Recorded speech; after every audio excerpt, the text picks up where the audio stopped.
to new heights. So that's why the fraction spent on education is smaller. All right, very good. Next question. Schools across South Dakota are already facing teacher shortages in core subjects like math, science, and English. And the situation will get more challenging in the next 10 years as more than a third of South Dakota teachers retire. As governor, what will you do to help recruit a new generation of teachers in South Dakota for public schools? And we'll begin with the Lieutenant Governor. Well, again, I'm grateful for the commitment of so many educators in South Dakota. We have great teachers. My own kids have experienced great teachers in their classroom. I had to experience that as well. I remember when I went to USD, my math teacher in high school was so good I could sit out all the classes in my introductory algebra or my first year algebra because I knew it already. Back in those days, we didn't clep out, we just went to class or took the test. And I'm grateful for the great teaching that we have here. I do expect we're going to do some marketing. We need to do some marketing for our teachers. We are seeing more teachers from out of state look to South Dakota. I've heard anecdotal evidence of others who are seeing the risk of layoffs in many other states. Look to South Dakota as a place to move for teaching. I do think we also need to encourage our young people through things like our Dakota Core Scholarship to look at those areas where we have shortages in teachers, whether it be the fine arts, special ed, science, and math. We need to do more to attract teachers. If you look at the graduation booklets for some of our universities, we have so many elementary ed student teachers and not as many high school teachers as we need. All right, very good. Senator, again, as governor, what will you do to help recruit a new generation of teachers for South Dakota's public schools? Thank you, Stephanie. Well, again, the Lieutenant Governor just says the way we have things now is good enough. He hears anecdotally that there are plenty of applications out there. I doubt very much that's your experience. In fact, of the principals and superintendents I've talked to, applications are way down, and it's a direct reflection of the way South Dakota has chosen over the last 8 years to value or not value educators. I'll tell you what I would do differently, Stephanie. 2 days ago, the Congress of the United States passed a bill that would result in $26 million for the state of South Dakota, specifically for 500 teachers. That's how you'd go out and recruit more teachers. The Lieutenant Governor said in a debate 2 nights ago, if he were in the Congress, he would have voted against that bill. The governor said today that he's inclined not to take the steps necessary to accept that money. Incredible to me that 500 teachers in the state of South Dakota, where we supposedly value education, will be thrown under the bus because we don't want to take that federal assistance, even though we know from that bill that it doesn't increase the deficit, that it is paid for by blocking a tax loophole that now allows multinational corporations to park their money in the Cayman Islands and Bermuda. Why would we be against that measure to fund 500 more teachers for the state of South Dakota at a time when we need them desperately? That is something that we should do. Fortunately, I hope we talk about it later, there's a way for you to go directly around the governor and make application for those funds. Well, we do have a question related to that, so we will be talking about it. Do we have rebuttal? Yes, you do. Lieutenant Governor, you can begin with 1 minute rebuttal. Okay, thank you. I do think it's important to talk a little bit about the federal funding that was just passed this week. There are 2 questions really to consider. Senator Heideprim correctly noted that I said in an earlier forum this week that I would have voted against that bill. And the reason I would is because it reinforces irresponsible spending by other states.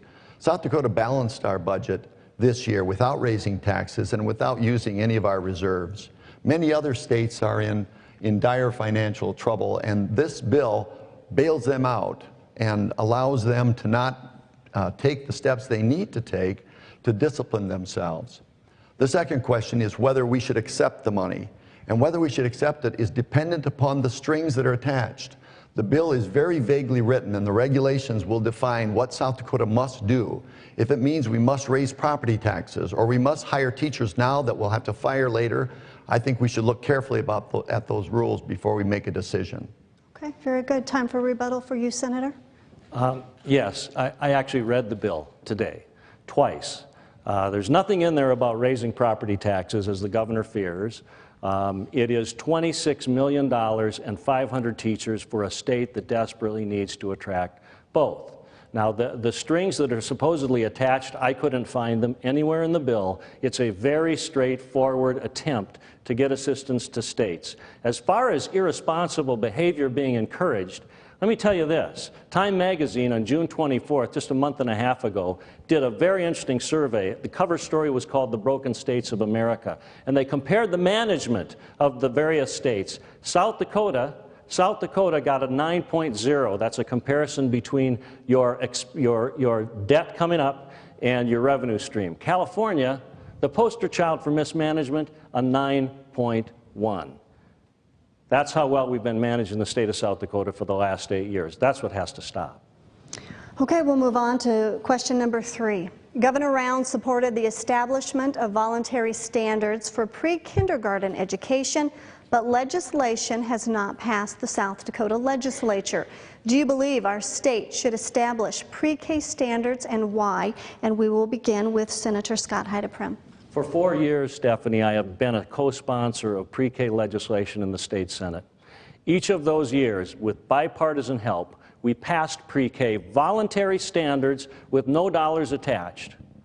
Each time, those bills were defeated by the right wing in the House of Representatives.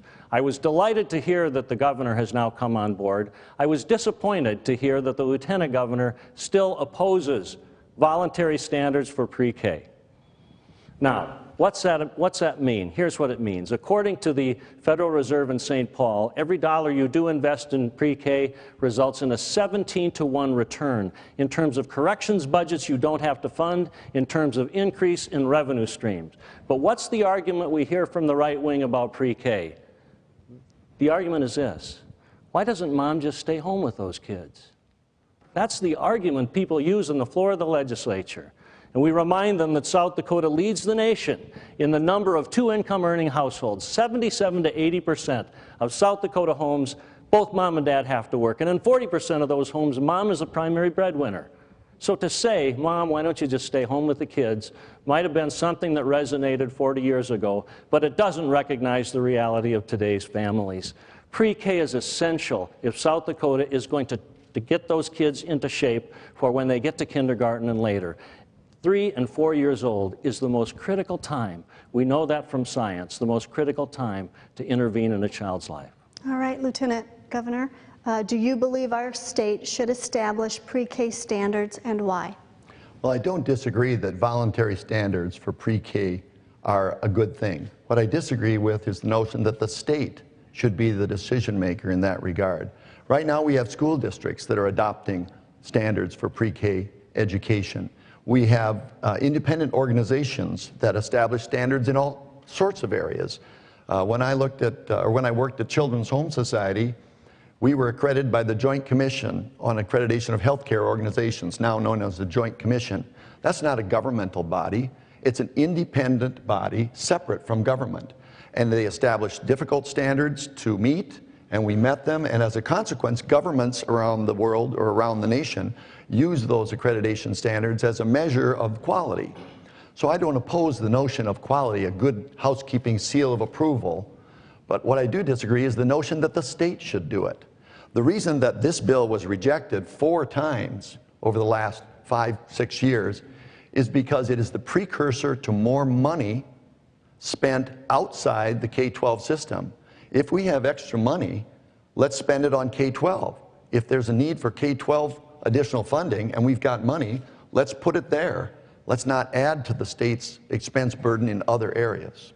Okay, very good. We do have time for a rebuttal. Senator? Let me repeat that each of the 4 measures were silent as to appropriations. The fear that this is going to result in appropriations is completely unfounded. It is essential that South Dakota join the 45 or 46 other states that have seen fit to establish standards for pre-K. I was so proud of the Sioux Falls Chamber of Commerce and Ron Molquist at Raven Industry when they decided to do exactly that, have a pilot project for pre-K, a public-private partnership that worked wonders for hundreds of kids in this community based on the Head Start concept.